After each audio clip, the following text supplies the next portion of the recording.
والصلاة والسلام على من لا نبي بعده أما بعد فأعوذ بالله من الشيطان الرجيم بسم الله الرحمن الرحيم قال الله تعالى عز وجل في القرآن المجيد مرج البحرين يلتقيان بينهما برزخ لا يبغيان فبأي آلاء ربكما تكذبان يخرج منهما اللؤلؤ والمرجان بسم الله الرحمن الرحيم ألا إن أولياء الله لا خوف عليهم ولا هم يحزنون بسم الله الرحمن الرحيم إنا أرسلناك شاهدا ومبشرا ونصيرا لتؤمنوا بالله ورسوله وتعزروه وتوكروه وتسبحوه بكرة وأصيلا بسم الله الرحمن الرحيم إن الدين عند الله الإسلام بسم الله الرحمن الرحيم أنعم الله عليهم من النبيين والصديقين والشهداء والصالحين وحسن أولئك رفيقا صدق الله العظيم بسم الله الرحمن الرحيم قال النبي صلى الله عليه وآله وسلم إنما بعثت معلما وقال النبي صلى الله عليه وآله وسلم اتقوا فراسة المؤمن فإنه ينظر بنور الله وقال النبي صلى الله عليه وآله وسلم الذين إذا رؤوا ذكر الله وقال النبي صلى الله عليه وآله وسلم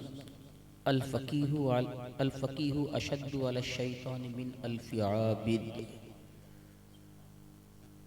صدق الله العظيم وفي كلام آخر قال الله تعالى عز وجل في شان حبيبه مخبرا وآمرا إن الله وملائكته يصلون على النبي يا أيها الذين آمنوا صلوا عليه وسلموا تسليما اللهم صل على سيدنا ومولانا محمد وعلى آل سيدنا ومولانا محمد وبارك وسلم وصل عليه محبت اور شوق کے ساتھ مل کر پڑھیے الصلاۃ والسلام علیک یا رسول اللہ الصلاۃ والسلام علیک یا حبیب اللہ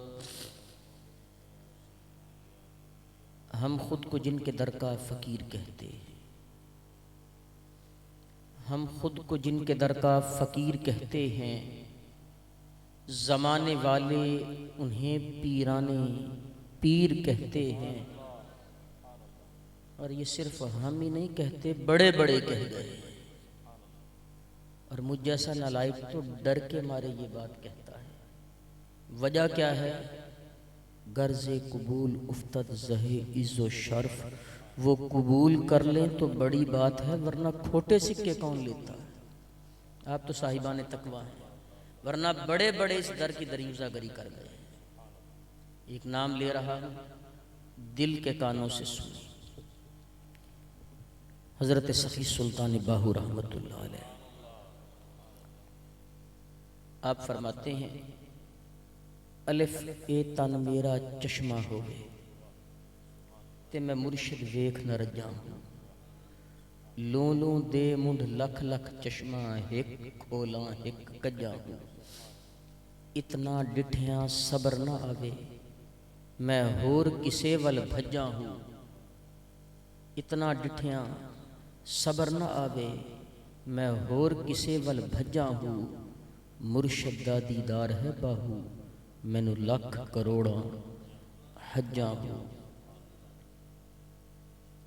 الف تن میرا چشمہ ہوئے فرمایا پورا وجود آنکھ بن جائے الف اے تن میرا چشمہ ہوئے میں مرشد ویکھ نہ رجا ہوں فرمایا پورا وجود آنکھ بن جائے اور اپنے مرشد کو دیکھوں پھر پیرائے کو بدلتے ہیں فرمایا لوں لوں دے منڈ لکھ لکھ چشمہ فرمایا میرے ایک ایک بال میں لاکھ لاکھ آنکھ وہ صرف یار کو تک لوں لوں دے منڈ لکھ لکھ چشمہ ہک کھولاں ہک کجاں ہوں اتنا ڈٹھیاں صبر نہ آوے فرمایا لواں لواں لاکھ لاکھ آنکھ سے جڑ جائے دیکھوں اور دیکھنے کے بعد بھی طلب باقی رہے بلکہ کہنا دوں آپ کے لیے ہم نے ان کو بلکہ میں نے ان کو اتنا دیکھا جتنا دیکھا جا سکتا تھا میں نے ان کو اتنا دیکھا جتنا دیکھا جا سکتا تھا لیکن پھر بھی دو آنکھوں سے کتنا دیکھا جا سکتا تھا فرمایا اتنا ڈٹھیاں صبر نہ آوے میں ہور کسے وال بھجا ہوں مرشد دا دیدار ہے باہو مینوں لاکھ کروڑاں حجاں ہوں حضرت سخی سلطان باہو کا مقام و مرتبہ دیکھ لیجئے آپ فرماتے ہیں طالب صادق ہو طالبان مولا طالب صادق ہو سامنے آ جائے ایک ہی آن میں واصل باللہ کر دو اور آسان کر دیتا ہوں فرمایا رب کی سچی طلب لے کر آئے ایک ہی لمحے میں رب سے ملا دو یہ بالکل آسان کر دیا ویسے کیا خیال ہے جو ایک ہی لمحے میں آنے والے کو رب سے ملاتا ہے خود رب کے کتنا قرب میں رہتا ہوگا خود سوچیں جو آنے والے کو ایک ہی لمحے میں رب سے ملا دے ریاضتیں مجاہدات اپنی جگہ پر یہ نظر کا فیضان ہے یہ فیضان نظر تھا یا کہ مکتب کی کرامت تھی سکھائے کس نے اسماعیل کو آداب فرزندی فرمائے ایک ہی لمحے میں واصل باللہ کر دوں خود سوچیں رب کے کتنا قرب میں رہتے ہوں گے اور وہ جو رب کے اتنا قرب میں رہتے ہیں وہ فرماتے ہیں بے بغداد شہر دی کی یہ نشانی بے بغداد شہر دی کی یہ نشانی اچیاں لمیاں چیراں ہوں اے تن میرا پرزے پرزے جیوں درزیدیاں لیراں ہوں انہاں لیراں دی گل کفنی پا کے تے میں رلساں سنگ فقیراں ہوں بغداد شہر دے ٹکڑے منگساں تے میں کرساں میراں میراں ہوں فرمایا کہ کفنی پہنوں فقیر بنوں اور فقیر بھی غوث پاک کا ہم خود کو جن کے در کا وہاں تو بڑے بڑے گدائی کر گئے اور میرے رضا نے کیا فرمایا ہے فرمایا تیری دربار میں لاتا ہے رضا اس کو شفیع جو میرا غوث ہے اور لاڈلا بیٹا تیرا کہوں تو یوں کہنا دوں فقر کے سلطان ہیں تو دریوزہ گری کرتے نظر آتے ہیں علم کے سلطان ہیں تو دریوزہ گری کرتے نظر آتے ہیں یہ وہ در ہے یہ وہ در ہے بلکہ ایک جملہ خواص کے لیے یوں تو میرے شعر زمانے کے لیے ہیں کچھ شعر فقط ان کو سنانے کے لیے ہیں کچھ باتیں کچھ خواص کے لیے ہوا کرتی ہیں حضور غوث پاک جب دنیا میں جلوہ گر ہوئے نا ماہ رمضان المبارک تھا یکم تھی دن میں روزہ رکھتے یعنی جو روزے کو دورانیہ ہوتا اس میں دودھ نہ پیتے افطار کے وقت میں دودھ پیتے اگلے سال چاند نظر آنے کی امید نہ تھی بدلیاں زیادہ تھیں سوچا کہ اب کیسے پتہ چلے گا فرمایا عبد القادر کو دیکھ لیتے ہیں اگر اس نے دن میں نہ پیا تو سمجھو روزہ ہوگا ورنہ روزہ نہیں ہوگا یاد رکھیں عبادات جتنی بھی ہیں نماز روزہ حج زکوٰۃ بنیادی عبادت بتا رہا ہوں یہ سب کی سب بلوغت کے بعد فرض ہوتی ہیں نابالغ پر عبادت فرض اسی لیے اس کو معصوم کہا گیا ٹھیک ہے نا تو یاد رکھیں جو فطرت بشری پر پیدا ہو ہم فطرت بشری پر پیدا ہوئے ہیں یہ جملہ آپ کے لیے خاص ہے آپ احباب کے لیے بھی اگر دل کے کانوں سے سن لیں جو فطرت بشریت پر پیدا ہوتا ہے وہ سنی قادری ہوتا ہے اور جو فطرت شریعت پر پیدا ہو اسے غوث کہتے ہیں یہ جملہ خواص کے لیے تھا ہم فطرت بشریہ پر پیدا ہوئے ہیں، جب تک بلوغت کو نہیں پہنچیں گے نہ نماز کے قریب جاتے ہیں نہ روزے کے قریب جاتے ہیں، اور جو فطرت شریعت پر پیدا ہو فرمایا اس کا پہلا دن ہی شریعت کا پابند ہوگا۔ میرا غوث تو وہ غوث ہے کہ جس کے در پر چور بھی آئیں تو کتب بنائے جاتے ہیں۔ مجھے آپ بتائیں، ایک جملہ سمجھانے کے لیے دے دیں، اس میں پانی ڈالوں، انگلی اندر ڈبو دوں، میری انگلی کو پانی لگے گا کہ دودھ؟ اور اگر دودھ میں ڈال دوں یہی ہے۔ الغرض جس برتن میں جو ہوگا اس سے وہی برآمد ہوگا، یہ قانون قدرت ہے۔ چور آیا تھا اپنی نیت سے چوری کروں، اس گھر میں سوائے ولایت کے کچھ نہیں تھا، فرمایا لے گیا۔ وہ گھر رب اور رسول کی معرفت کا مرکز تھا، چور اپنے غرض سے آیا تھا کہ لوں گا، اور جو گھر جس چیز سے بھرا ہو اس کو وہی مل گیا، فرمایا لے جا۔ ویسے کیا خیال ہے جو آنے والے چور کو کتب بنا دے؟ یہ تو وہ ہے جس کی نیت اچھی نہیں تھی، اور جس کی نیت اچھی ہو وہ آنے والے کی نیتیں بھی بدل دیتا ہے، اور جو نیت بدلا کر آ جائے اس کا نہ جانے کیا حال ہوتا ہوگا۔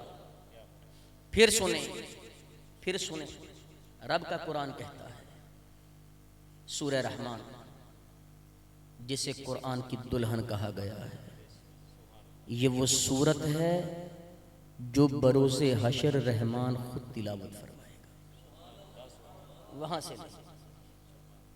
رحمان نے ارشاد فرمایا، اللہ ارشاد فرماتا ہے، مرج البحرین یلتقیان بینہما برزخ لا یبغیان، فرمایا مرج البحرین، دو دریا ہیں جاری ہوتے ہیں برابر بہتے ہیں، یلتقیان دونوں میں القاء ہوتا ہے، دونوں ملتے ہیں، دو دریا ہیں برابر بہتے ہیں دونوں ملتے ہیں، بینہما برزخ ان کے درمیان میں ایک آڑ ہے، لا یبغیان کوئی کسی پر بغاوت نہیں کرتا، ملتے اس شان سے ہیں کہ کوئی کسی کی اہمیت کو ختم نہیں کرتا، جہاں ملتے ہیں ایک دوسرے کی اہمیت بڑھاتے چلے جاتے ہیں، ملتے بھی ہیں لیکن اپنی انفرادیت کو ویسے برقرار رکھتے ہیں اور ایک دوسرے کی شان کو بڑھاتے ہیں۔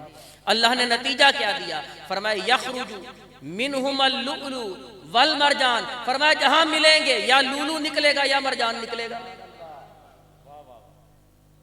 یہ رب کا قرآن ہے۔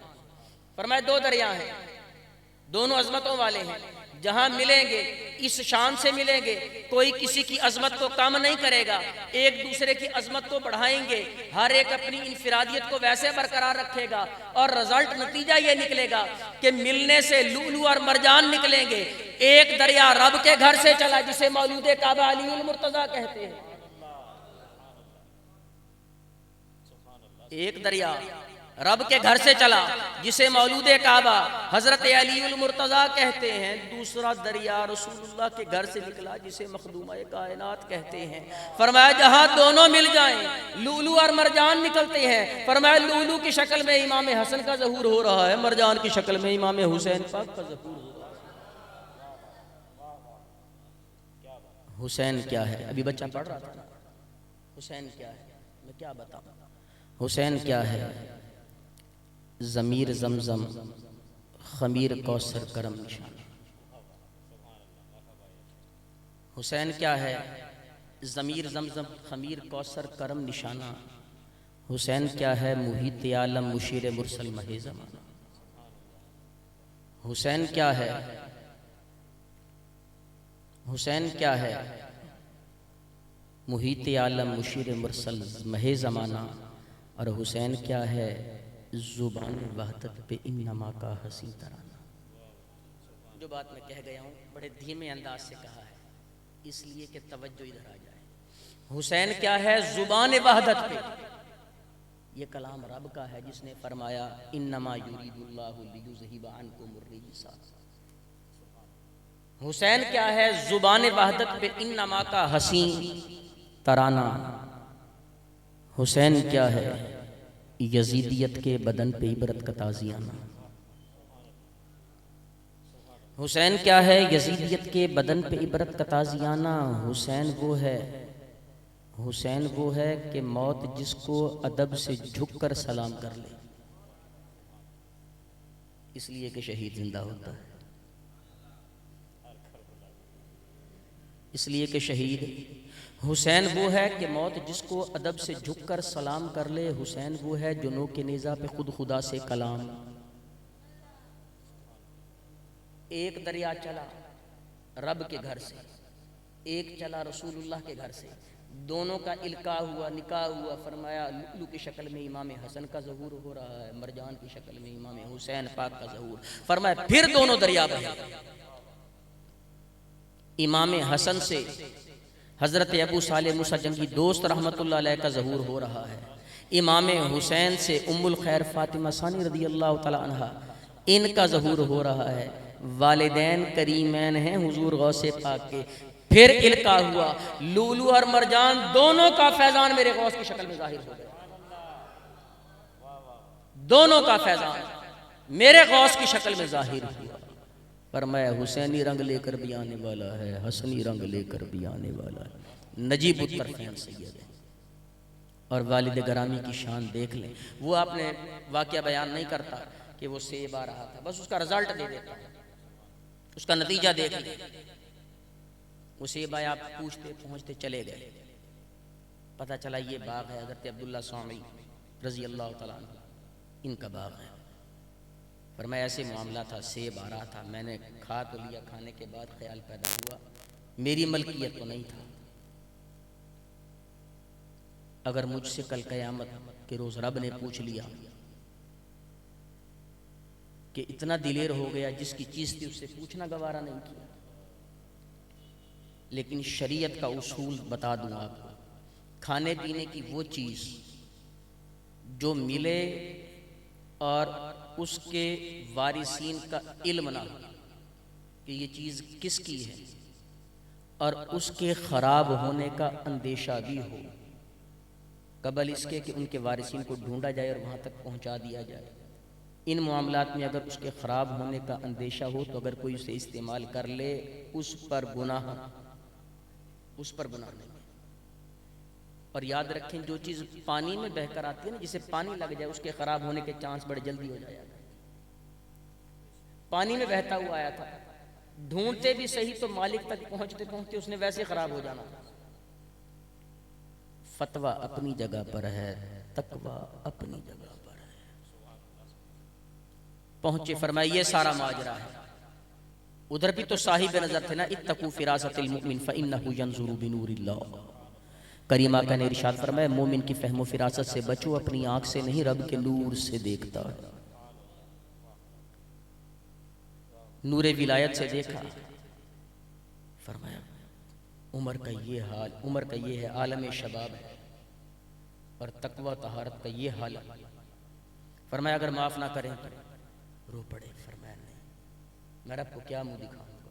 فرمایا میں نہ رب کو منہ دکھانے کے لائق رہوں گا، نہ اپنے نبی کو منہ دکھانے کے لائق۔ وہ کیا کہیں گے، امتی اتنا دلیر ہو گیا ہے۔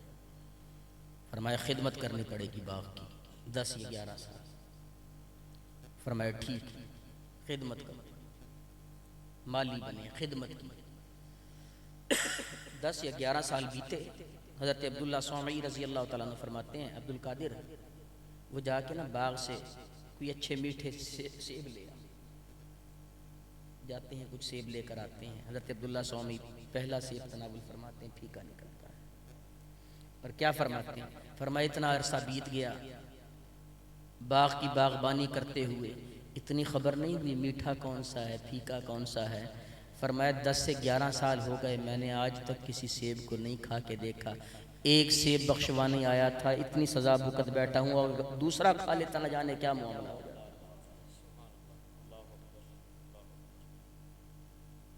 فرمایا اب تو خدمت کی ہے، اب تو معاف فرمایا۔ فرمایا آخری شرط یہ پوری کر دو پھر معاف ہے۔ فرمایا کیا؟ فرمایا میری بیٹی ہے، اس سے نکاح کرنا ہوگا۔ فرمایا قبول ہے۔ فرمایا سن تو لو۔ فرمایا آنکھوں سے نابینا ہے، کانوں سے بہری ہے، زبان سے گونگی ہے، پاؤں اور ہاتھ سے معذور۔ ویسے کیا خیال ہے آج کسی نے حرام کھا لیا ہو نا، اس کے سامنے یہ شرط رکھیں کبھی نہیں کرے گا، اس شرائط پہ کوئی پورا نہیں اترے گا، کہے گا ٹھیک ہے رب سے معافی مانگ لیں گے، لیکن یہ کون سی شرط ہے؟ ساری جوانی ضائع ہوتی ہے، لیکن آخرت کی فکر تھی، فرمایا قبول ہے، نکاح ہو گیا، اور سنت جانتے تھے کہ کمرہ عروسی میں داخل ہوں تو سلام کرتے ہیں، سلام کی آگے سے جواب آیا الٹے پاؤں واپس پلٹ آئے، آ کر فرماتے ہیں، فرمایا آپ نے فرمایا تھا گونگی ہے، بہری ہے، نابینا ہے، معذور ہے، میں نے سلام کیا آگے سے جواب آیا وہ تو کچھ اور ہی معاملات، فرمایا نہیں تیرا نکاح اس کے ساتھ ہی ہوا ہے، آنکھوں سے نابینا اس لیے کہا تھا کہ اس کی آنکھیں کبھی شریعت کے خلاف نہیں گئی، کانوں سے بہری اس لیے کہا تھا کہ اس کے کانوں میں کبھی خلاف شرع بات داخل نہیں ہوئی، زبان سے گونگی اس لیے کہا تھا کہ اس کی زبان سے کبھی خلاف شرع کوئی بات نہیں نکلی، ہاتھ پاؤں سے معذور اس لیے کہا تھا کہ اس کے ہاتھ پاؤں نے کبھی شریعت کی خلاف ورزی، یاد رکھیں پیغام دے رہا، یاد رکھیں والد کا تقوی اس عروج پر ہو اور والدہ اتنی نیک سیرت ہو تو کوک سے غوث جنم لیتے ہیں، کوک سے غوث جنم لیتے ہیں، اور جس ماں نے بے وضو دودھ پلانا ہو اور سامنے ٹیلی ویژن چل رہا ہو، یاد رکھیں میراثی تو پیدا ہو سکتا ہے، سرکار کا غلام کبھی پیدا نہیں ہو سکتا، چاہتے تو یہ ہیں اولاد ولی ہو، اپنا حال یہ ہے کہ فرائض کی ادائیگی نہیں ہو، حضور غوث پاک رضی اللہ تعالیٰ اللہ نے کمال مقام مرتبہ عطا فرمایا، ہم صرف کرامات تک محدود ہو کے رہ گئے، فلاں کرامت فلاں کرامت فلاں کرامت، دل و جان سے تسلیم کرنا، لیکن حضور غوث پاک کی سیرت بھی تو بیان کی جانی چاہیے، مجھے بتائیں ولایت کی دو اقسام، ولایت کسبی اور ولایت وحبی، ولایت کسبی کسے کہتے ہیں؟ وہ ولایت جو محنت و ریاضت سے حاصل ہے، نوافل پڑھ پڑھ کر، اس طرح کہ حدیث مبارکہ میں آتا ہے کہ حضور علیہ السلام نے ارشاد فرمایا، رب فرماتا ہے کہ بندہ نوافل پڑھ پڑھ کے ہمارا اتنا قریب ہو جاتا ہے کہ ہم اس کی آنکھ بن جاتے ہیں جس سے دیکھتا ہے، ہم اس کے ہاتھ بن جاتے ہیں جس سے پکڑتا ہے، اس کے پاؤں بن جاتے ہیں جس سے چلتا ہے، یعنی کہنے کا مطلب یہ ہے کہ اس کی آنکھیں بھی ہمارے حکم کے خلاف نہیں ہوتی ہیں، اس کے قدم بھی اس کے ہاتھ بھی ہمارے حکم کے خلاف نہیں ہوتے، تو یہ ولایت کسبی ہے۔ ولایت وہبی کسے کہتے ہیں؟ جو بغیر ریاضت کے رب کی عطا سے ہے، میرا غوث ولایت کسبی کے مقام منصب پر فائز ہونے کے باوجود ان کی ریاضت بھی کمال ہے، ان کی مجاہدات بھی کمال ہے، پیدائشی ولی ہے، عمر تقریباً 18 سال ہے، والد گرامی کا سایہ سر پر نہیں ہے، اور عمر کا یہ وہ حصہ ہوتا ہے جس میں والدین کی حقیقی معنوں میں خدمت کی جا سکتی ہے، ماں نے فرمایا میری خدمت اپنی جگہ پہ رہ کے جا کے نانے کا دین سیکھ کر ہوتا آج کا پیر، دونوں طرف سے سید بھی ہوتا، ولایت کا شہرہ بھی ہو چکا ہوتا، چپ کر کے تسبیح پکڑتا، نذرانے بٹورتا، گھر کو آباد کر لیتا، لیکن والدہ نے فرمایا نہیں، جانتے ہو نا کس کے بیٹے ہو، کس کی اولاد ہو؟ فرمایا شریعت کو سیکھو۔ 16 اساتذہ ہیں، دین پڑھنے کے لیے گئے ہیں، رستے میں ہیں کہ ولایت کا اظہار ہو گیا، 40 آئے تھے ڈاکہ مارنے کے لیے، میں نے بتایا نا جس کی جھگی میں ہے ہی ولایت، جس کی گدڑی میں ولایت ہو، اس سے اور کیا برآمد ہوگا؟ ایک عالم دین کی کار کو روک لیا ڈاکوؤں نے، کہتا پیسے نکل، فرمایا پیسہ پڑھنے میں سرکار کا علم ہے، لے جاؤ، چند کتابیں رکھی ہوئی ہیں، میں سن رہا تھا، تو جس طرح عالم کے پاس سے کتابیں دین نکلتا ہے، فرمایا فقیر کے پاس سے سوائے معرفت کے کچھ حاضر نہیں، آئے اپنے غرض سے تھے، وہ 40 کے 40 اپنے زمانے کے ولی بنے،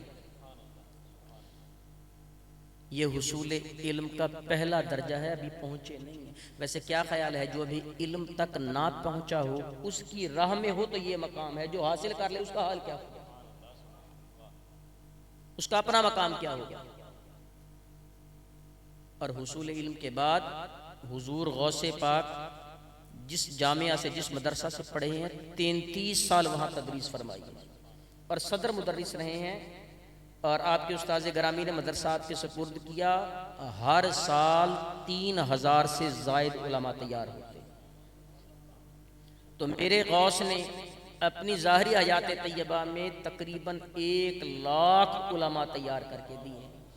میں جملے کو ذرا بدل دیتا ہوں، اگر آپ کی توجہ میری توجہ کے ساتھ مل جائے، میرے غوث نے اپنی ظاہری حیات طیبہ میں 1,00,000 نبیوں کے وارث تیار کیے،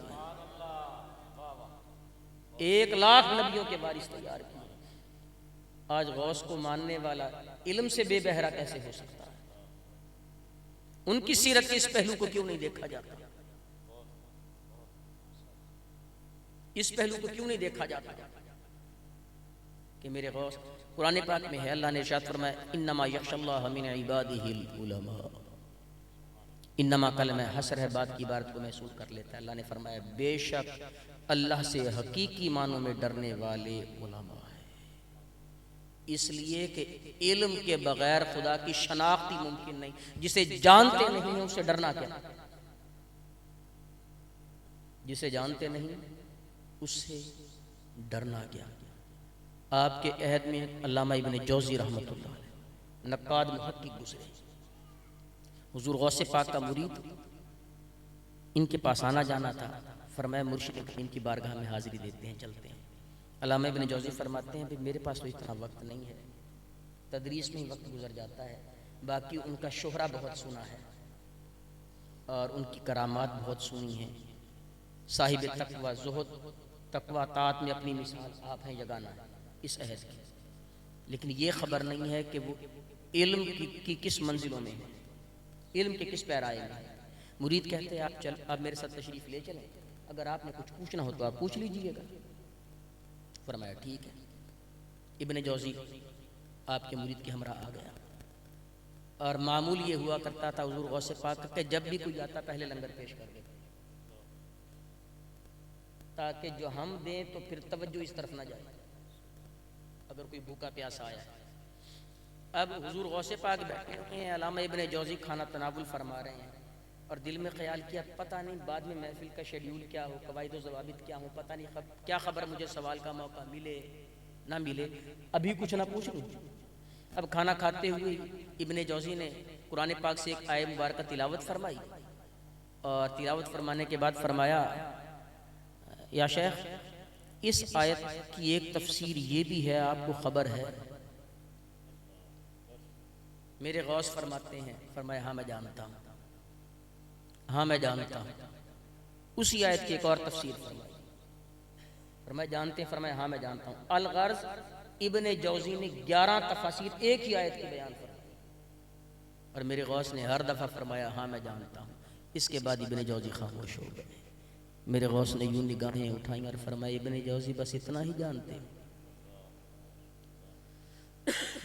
ابن جوزی بس اتنا ہی جانتے ہو؟ فرمایا میں بس اتنا جانتا ہوں۔ فرمایا اسی ایک آیت کی یہ تفسیر بھی ہے، جانتے ہو؟ فرمایا پہلے نہیں جانتا تھا، آپ کے بتانے سے اب جانا ہے۔ فرمایا اس کی ایک تفسیر یہ بھی ہے، جانتے ہو؟ فرمایا پہلے نہیں جانتا تھا، اب جاننے لگا ہوں۔ الغرض وہ 11 چھوڑ کر میرے غوث نے 41 تفاسیر مزید بیان فرمایا۔ ابن جوزی گریبان پھاڑتا ہوا باہر نکل گیا، فرمایا فقر بھی اپنے عروج پر ہے، علم بھی اپنے عروج پر ہے۔ وہ غوث پاک کا ماننے والا اور فاتحہ نہ پڑھنی آتی ہو، یہ کیسا ماننے والا ہے؟ یہ حال ہے۔ یہ تو علم کا بتا دیا، فقر کا بتا دیا، بارگاہ مصطفیٰ میں رسائی کیا ہے، اسی پر اختتام کر۔ حضور غوث پاک جب واز فرمایا کرتے تھے 70 ہزار کا مجمع ہوتا تھا، جس طرح سامنے والا بندہ سنتا تھا نا، آخری بندہ بھی ویسے آپ کے کلام کو سماعت فرماتا تھا۔ یہ آپ کی کرامات میں سے، ساؤنڈ سسٹم نہیں ہوا کرتا تھا، کرامات میں سے واضح و نصیحت ایسا کہ جنازے اٹھ جایا کرتے تھے لوگ، تو بتائی ہو کر اٹھا کرتے. مسئلہ یہ ہے کلام آج بھی برحق ہے زبان. اور اہل سنت خوش بخت ہو، دین بھی تمہارے پاس ہے، دین والے بھی تمہارے پاس. جو جملہ دے کے جا رہا ہوں، دین بھی تمہارے پاس ہے، دین والے بھی تمہارے پاس ہیں. قطب الدین ہمارے ہیں، معین الدین ہمارے ہیں، فرید الدین ہمارے ہیں، نظام الدین ہمارے ہیں، بہاؤ الدین ہمارے ہیں، رکن الدین ہمارے ہیں، محکم الدین ہمارے ہیں. دین بھی ہمارا ہے، دین والے بھی ہمارے. اور اللہ نے کتنا فضل فرمایا ہے. امت بنایا سب سے افضل، نبی دیا سب سے افضل، امام دیا تو امام اعظم، غوث دیا تو پھر غوث اعظم، صدیق دیا تو صدیق اکبر، فاروق دیا فاروق اعظم، عثمان دیا تو غنی دیا، علی دیا تو حیدر کرار دیا. پیچھے بچتا کیا ہے؟ یعنی اللہ نے کل خیر اہل سنت کو عطا فرما دی. اس کے بعد بھی سستی کا مظاہرہ کرے یہ امت، زیب نہیں دیتا. الغرض بتا رہا تھا 70 ہزار کا مجمع، اور حضور غوث پاک واز فرمائے اور کسی کی توجہ یہ نگاہیں دائیں بائیں ہو جائے، ممکن ہی نہیں. اور اگر ایسی غفلت کا مظاہرہ کوئی کر بیٹھے تو آپ کے چہرے پر جلال آ جاتا. ایک مرتبہ حضور غوث پاک واز فرما رہے تھے، دوران واز دیکھا کہ بالکل سامنے قطب مدینہ حضرت علی بن حیتی موجود ہیں، کھڑے ہیں، ہاتھ باندھ کے سو گئے. اسی بات پر اختتام کروں گا. فرمایا ہاتھ باندھا، سو رہے ہیں. بجائے اس کے کہ تنبیہ فرماتے، واز کو چھوڑ کر ان کے سامنے ہاتھ باندھ کر آپ بھی کھڑے ہو گئے. اس کیفیت سے باہر نکلے. کچھ وقت کے بعد جہاں واز چھوڑا تھا وہیں سے واز شروع فرمایا. الغرض محفل کا اختتام ہوا، جانے والے جا چکے، خلفاء ایک طرف بیٹھے، علی بن حیتی ایک کنارے میں سر جھکا کے بیٹھا ہوا، جسم پر کپکپی سی تاری ہے، پسینہ چھوٹا. پسینہ کیوں چھوٹا ہوا ہے؟ اس کی وجہ کیا ہے؟ جب تصور میں محمد کا جمال آتا ہے، جب تصور میں محمد کا جمال آتا ہے، کس کو ٹھنڈک میں پسینے کا خیال آتا ہے؟ پسینے اعمال کی وجہ سے ہیں، اور جو ٹھنڈ پڑ رہی ہے نا یہ حضور کے خیال کی وجہ سے. جب تصور میں محمد کا جمال آتا ہے، کس کو ٹھنڈک میں پسینے کا خیال آتا ہے؟ سن رسیدی میں مدینے کی کسک اٹھتی ہے. جوانی تو غفلت میں گزار دی، بوڑھے ہونے لگتے ہیں نا، جب بوڑھے ہو جاتے ہیں، داڑیاں سفید ہو جاتی ہیں، پھر کہتے ہیں حضور کے در پر حاضری نہ دیں. سن رسیدی میں، بڑھاپے میں، سن رسیدی میں مدینے کی کسک اٹھتی ہے. مرنے لگتے ہیں تو جینے کا خیال آتا ہے، مرنے لگتے ہیں تو جینے کا خیال آتا ہے. فرمایا وہ کب کبھی کا عالم ستاری تھا. خلفاء پوچھتے ہیں حضور غوث پاک سے حکمت کیا ہے، ماجرا کیا ہے؟ کسی کی توجہ دائیں بائیں ہو جائے تو آپ شدت فرماتے ہیں. علی بن حیتی کو دیکھیں، وہ کھڑا سو رہا ہے، بجائے سے کہ اسے ہلاتے تنبیہ فرماتے، ان کے سامنے آپ بھی ہاتھ باندھ کر کھڑے ہوئے. ماجرا کیا ہے؟ فرمایا جا کے پوچھ لو علی بن حیتی سے. خلفاء اٹھے، ان کے سامنے جا کے بیٹھ گئے، ماجرا پوچھا. فرمایا واقعہ کیا ہے، مسئلہ کیا ہے، حکمتیں کیا ہیں؟ فرمایا جب حضور غوث پاک واز فرما رہے تھے، ان کا واز سننے سید المرسلین خود تشریف لائے تھے، اور فرما رہے تھے کہ جس کے منہ میں 7 دفعہ لعاب دہن میں نے ڈالا ہے، 6 دفعہ علی نے ڈالا ہے. میں دیکھنا چاہتا ہوں ہم دونوں کا لخت جگر ہماری شریعت کو کیسے بیان کریں. فرمایا بس میں آنکھیں بند کر کے محبوب کی زیارت کر رہا تھا. خلفاء وہاں سے اٹھے، حضور غوث پاک کی بارگاہ میں پہنچے. قبل اس کے کہ خلفاء کچھ کہتے، میرے غوث نے فرمایا اس میں اور مجھ میں یہی فرق ہے، وہ آنکھیں بند کر کے دیدار کر رہا تھا، میں کھلی آنکھوں سے نانا کی زیارت کر رہا تھا. میں کھلی آنکھوں سے نانا کی زیارت کر رہا تھا. ویسے کیا خیال ہے، جن کی آنکھیں کھلیں تو ان کے دیدار میں کھلیں، جو آنکھیں بند کریں تو ان کے دیدار میں. بلکہ آخری جملہ اسی پر اختتام کر دیتا ہوں. جس طرح کے صاحب کا حاضری بھی میں نے بتایا تھا، صاحب جلالین کا حوالہ دیتے ہوئے کہ رب کی ذات کا قبلہ اس کے نبی کی ذات.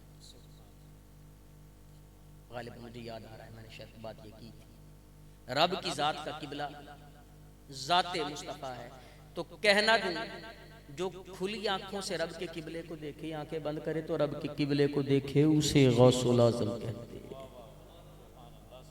اسے غوث العظم کہتے ہیں۔ قدمی ھذا علی رقبۃ کل ولی اللہ، میرے غوث نے فرمایا میرا قدم ہر ولی کی گردن پر ہے۔ یہ بات فرمائی، ادھر چلا کاٹ رہے تھے خواجہ معین الدین چشتی اجمیری رحمۃ اللہ علیہ، نائب رسول فی الہند، فرمایا بل عینی و رأسی یا شیخ، فرمایا صرف گردن پر، میری آنکھوں پر، میرے سر پر بھی آپ کا قدم ہے۔ ادھر ادب کیا ہے، رنگ ایسا لگا ہے، رنگ ایسا لگا ہے، جاتے جاتے 90 لاکھ پڑھا گئے، رنگ ایسا لگا ہے، جاتے جاتے 90 لاکھ۔ اور خود فرماتے ہیں درست علما حتی صرت کتبا، فرمایا نانے کی شریعت کا علم پڑھ پڑھ کے اللہ نے مقام قطبیت پر فائز فرما دیا ہے۔ تو حضور کی شریعت یہ ولی بنا دیا کرتی ہے، میرے محبوب کی شریعت ولی بنایا کرتی ہے۔ الا ان اولیاء اللہ لا خوف علیہم ولا هم یحزنون، رحمان نے فرمایا غور سے سنو، غور سے سنو، جو رب کے ولی ہیں، ولی بمانا اولا، اولا کہتے ہیں بے حد قریب کو، یعنی اللہ فرماتا ہے جسے اپنے بے حد قریب کر لوں، جسے اپنے بے حد قریب کر لوں، اسے نہ کوئی خوف ہوتا ہے نہ کوئی غم ہوتا ہے۔ یاد رکھیں خوف ہمیشہ آنے والے وقت کا ہوتا ہے اور غم ہمیشہ بیتی ہوئی چیز کا ہوتا ہے۔ فرمایا نہ اسے ماضی کی فکر رہنے دیتے ہیں، نہ حال اور مستقبل کی فکر رہنے دیتے ہیں، دونوں سے بے نیاز کر دیتے ہیں۔ کرتے کس کے لیے ہیں؟ جسے اپنے قریب کر کے ولی بنا لے، جو رب کے قریب ہو کر ولی ہو جائے، سب کی گردنوں پر میرے غوث کا۔ یہ تو میرے غوث کے قدم کے نیچے رہنے والوں کی شان ہے، کیا خبر میرے غوث کا حال کیا ہوگا، کیا خبر میرے غوث کا حال کیا ہوگا۔ الفقیہ اشد علی الشیطان من الف عابد، کریم آقا نے ارشاد فرمایا کہ ایک فقیہ عالم دین، ایک باعمل عالم دین شیطان پر 1000 عبادت گزاروں سے زیادہ بھاری ہوتا۔ علم عروج پر ہے، تو حضور غوث پاک کے ماننے والے کو جاہل نہیں ہونا چاہیے، حضور غوث پاک کے ماننے والے کو شریعت کا علم سیکھنا چاہیے۔ کم از کم ہم یہ کہنے کے لائق ہوں کہ ہم اس غوث کے ماننے والے ہیں اور وہاں سے فیض یافتہ ہے، پھر ہے مزہ، اور خالی نام لے لیا تو کیا فائدہ۔ وہ نسبت بھی کام ضرور آئے گی، لیکن جو مزہ اس انداز سے ہے نا سیرت پر عمل کرنے کا۔ غوث اعظم درمیان اولیاء چوں محمد درمیان انبیاء، فرمایا میرا غوث ولیوں میں ایسے ہے جس طرح میرا نبی انبیاء میں ہے، وما علیہ الا البلاغ۔ فرید والی نہیں